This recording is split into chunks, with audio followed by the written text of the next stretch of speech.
Abu Nawas dan peringatan aneh.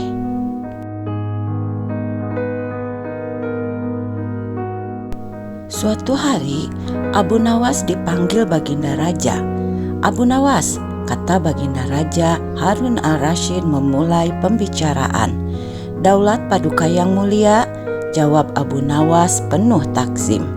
"Aku harus berterus terang kepadamu bahwa kali ini engkau kupanggil bukan untuk kupermainkan atau kuperangkap, tetapi aku benar-benar memerlukan bantuanmu," ujar Baginda Raja bersungguh-sungguh. "Gerangan, apakah yang bisa hamba lakukan untuk Paduka yang mulia?" tanya Abu Nawas. Baginda Raja mulai menjelaskan, "Ketahuilah bahwa beberapa hari yang lalu aku mendapat kunjungan kenegaraan dari negeri sahabat. Kebetulan rajanya beragama Yahudi. Raja itu adalah sahabat karibku. Begitu dia berjumpa denganku, dia langsung mengucapkan salam secara Islam, yaitu Assalamualaikum, kesejahteraan buat kalian semua. Aku tak menduga sama sekali." Baginda Raja masih terus menjelaskan. "Tanpa pikir panjang, aku jawab sesuai dengan yang diajarkan oleh agama kita, yaitu kalau mendapat salam dari orang yang tidak beragama Islam, hendaklah engkau jawab dengan Wassalamualaikum, kecelakaan bagi kamu." Tentu saja dia merasa tersinggung. Dia menanyakan mengapa aku tega membalas salamnya yang penuh doa keselamatan dengan jawaban yang mengandung kecelakaan. Lanjut, Baginda Raja masih menjelaskan, "Saat itu sungguh aku tak bisa berkata apa-apa selain diam. Pertemuanku dengan dia selanjutnya tidak berjalan dengan semestinya. Aku berusaha menjelaskan bahwa aku hanya melaksanakan apa yang dianjurkan oleh ajaran agama Islam." Lanjut, Baginda Raja menjelaskan, "Tetapi dia tidak bisa menerima penjelasanku. Aku merasakan bahwa pandangannya terhadap agama Islam tidak semakin baik, tetapi sebaliknya. Dan sebelum kami berpisah, dia berkata, rupanya hubungan antara kita mulai sekarang tidak semakin baik, tetapi sebaliknya. Namun, bila engkau mempunyai alasan lain yang bisa aku terima, kita akan tetap bersahabat," kata Baginda Raja mengakhiri penjelasannya dengan wajah yang amat murung. Kalau hanya itu persoalannya, mungkin hamba bisa memberikan alasan yang dikehendaki Raja sahabat Paduka itu yang mulia, kata Abu Nawas meyakinkan Baginda Raja. Mendengar kesanggupan Abu Nawas, Baginda Raja amat senang. Saking bahagianya, Baginda Raja berulang-ulang menepuk pundak Abu Nawas. Wajah Baginda yang semula gundah gulana seketika itu berubah cerah secerah matahari di pagi hari. "Cepat katakan, wahai Abu Nawas, jangan biarkan aku menunggu," ujar Baginda Raja tak sabar. Tanpa berpikir lagi, Abu Nawas langsung menjelaskan, "Baginda yang mulia, memang sepantasnya lah kalau Raja Yahudi itu menghaturkan ucapan salam keselamatan dan kesejahteraan kepada Baginda Raja. Karena ajaran Islam memang menuju keselamatan dari siksa api neraka dan kesejahteraan dari surga. Sedangkan Raja Yahudi itu tahu Baginda Raja adalah orang Islam. Bukankah Islam mengajarkan tauhid, yaitu tidak menyekutukan Allah dengan yang lain, juga tidak menganggap Allah mempunyai anak. Ajaran tauhid ini tidak dimiliki oleh agama-agama lain, termasuk agama yang dianut Raja Yahudi, sahabat Paduka yang mulia.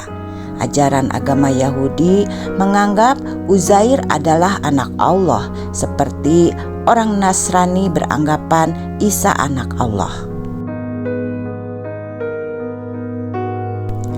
Abu Nawas masih lanjut memberikan penjelasan.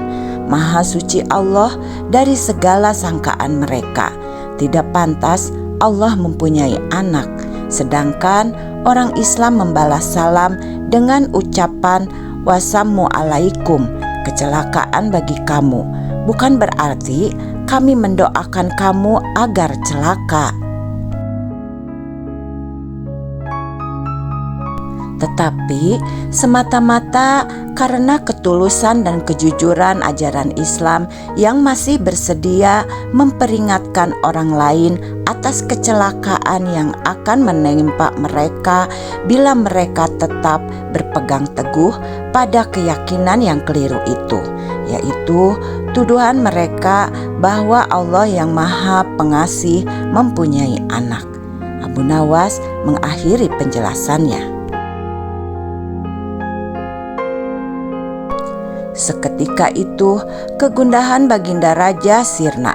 Kali ini, saking gembiranya, Baginda menawarkan Abu Nawas agar memilih sendiri hadiah apa yang disukai.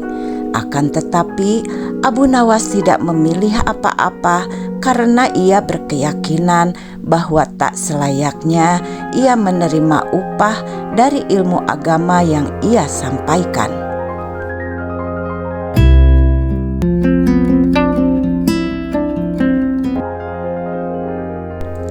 Tips Abu Nawas mensiasati tukang bohong.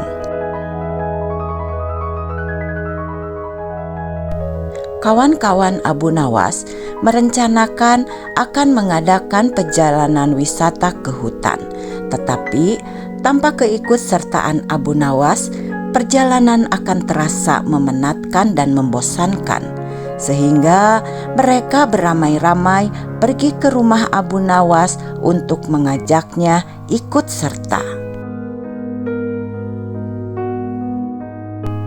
Abu Nawas tidak keberatan. Mereka berangkat dengan mengendarai keledai masing-masing sambil bercengkrama. Tak terasa mereka telah menempuh hampir separuh perjalanan. Kini mereka tiba di pertigaan jalan yang jauh dari perumahan penduduk. Mereka berhenti karena mereka merasa ragu-ragu. Setahu mereka, kedua jalan itu memang menuju ke hutan, tetapi hutan yang mereka tuju adalah hutan wisata, bukan hutan yang dihuni binatang-binatang buas yang justru akan membahayakan jiwa mereka. Abu Nawas hanya bisa menyarankan untuk tidak meneruskan perjalanan, karena bila salah pilih, maka mereka semua tak akan pernah bisa kembali. Bukankah lebih bijaksana bila kita meninggalkan sesuatu yang meragukan? Tetapi salah seorang dari mereka tiba-tiba berkata, "Aku mempunyai 2 orang sahabat yang tinggal dekat semak-semak sebelah sana. Mereka adalah saudara kembar. Tak ada seorang pun yang bisa membedakan keduanya, karena rupa mereka begitu mirip. Yang satu selalu berkata jujur, sedangkan yang lain selalu berkata bohong. Dan mereka adalah orang-orang aneh, karena mereka hanya mau menjawab satu pertanyaan saja." Satu selalu berkata jujur, sedangkan yang lainnya selalu berkata bohong. Dan mereka adalah orang-orang aneh karena mereka hanya mau menjawab satu pertanyaan saja. apakah engkau mengenali salah satu dari mereka yang selalu berkata benar? Tanya Abu Nawas. Tidak, jawab kawan Abu Nawas singkat. Baiklah, kalau begitu kita beristirahat sejenak, usul Abu Nawas. Abu Nawas makan daging dengan madu bersama kawan-kawannya. Seusai makan, mereka berangkat menuju ke rumah yang dihuni 2 orang kembar bersaudara. Setelah pintu dibuka, maka keluarlah salah seorang dari 2 orang kembar bersaudara itu. Maaf, aku sangat sibuk hari ini. Engkau hanya boleh mengajukan 1 pertanyaan saja, tidak boleh lebih, kata salah seorang dari si kembar itu. Kemudian Abu Nawas menghampiri orang itu dan berbisik. Orang itu pun juga menjawab dengan cara berbisik pula kepada Abu Nawas. Abu Nawas mengucapkan terima kasih dan segera mohon diri. Hutan yang kita tuju melewati jalan sebelah kanan, kata Abu Nawas mantap kepada kawan-kawannya. Bagaimana kau bisa memutuskan harus menempuh jalan sebelah kanan, sedangkan kita tidak tahu apakah orang yang kita tanya itu orang yang selalu berkata benar atau yang selalu berkata bohong? Tanya salah seorang dari mereka.